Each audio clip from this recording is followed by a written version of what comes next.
OPT మీద కొత్తగా పిడుగుపడే chance అయితే కనపడుతుంది. హెచ్ వన్ తర్వాత మొన్న H4 EAD ఎక్స్టెన్షన్ వాళ్ళది బ్లాక్ చేశారు. తర్వాత ఇప్పుడు ఓపీటీ గురించి అయితే బాగా గాలి వీస్తుంది, డిస్కషన్లు బాగా జరుగుతున్నాయి. యాక్చువల్గా స్టీవెన్ మిల్లర్ ఎప్పుడో చెప్పాడు ఓపీటీ అసలు ఆపేసేయాలని చెప్పి. దాని తర్వాత జోసెఫ్ హెడ్లో కూడా ఈ ఓపీటీ వల్ల మన అమెరికన్స్ కి జాబులు రావట్లేదు, దాన్ని క్లోజ్ చేసేయాలని చెప్పి ఆయన కూడా అన్నాడు.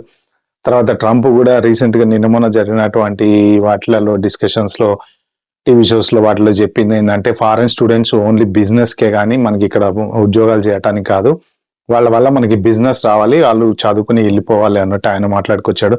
సో ఇప్పుడు ఏంటంటే ఫోర్బ్స్ లో ఒక ఆర్టికల్ వచ్చింది. ఏంటి అంటే ఓపీటీ ఎండ్ చేయడానికి ఒక ప్రపోజల్ తీసుకొస్తున్నారంట. సో ఆ ప్రపోజల్ ఏంటి, వాళ్ళు ఏం చేద్దాం అనుకున్నారు, ఆ డీటెయిల్స్ అన్ని ఈ వీడియోలో మనం మాట్లాడుకుందాం. నా ఛానల్ ఫస్ట్ టైం వచ్చినట్టు ప్లీజ్ అండి సబ్స్క్రైబ్ చేసుకోండి. అలాగే నా వీడియోలు నచ్చితే మాత్రం ఒక లైక్ ఇవ్వండి, అలాగే షేర్ చేస్తా అంటే చేయండి. మన టాపిక్ లోకి వెళ్తే, ఫోర్బ్స్ లో వాళ్ళు రాసిన ఆర్టికల్ ప్రకారం ఏంటంటే డిహెచ్ఎస్ ప్లాన్ చేస్తుంది, ఏదో కొత్త రూల్స్ తీసుకురావటం కోసం ప్లాన్ చేస్తుంది.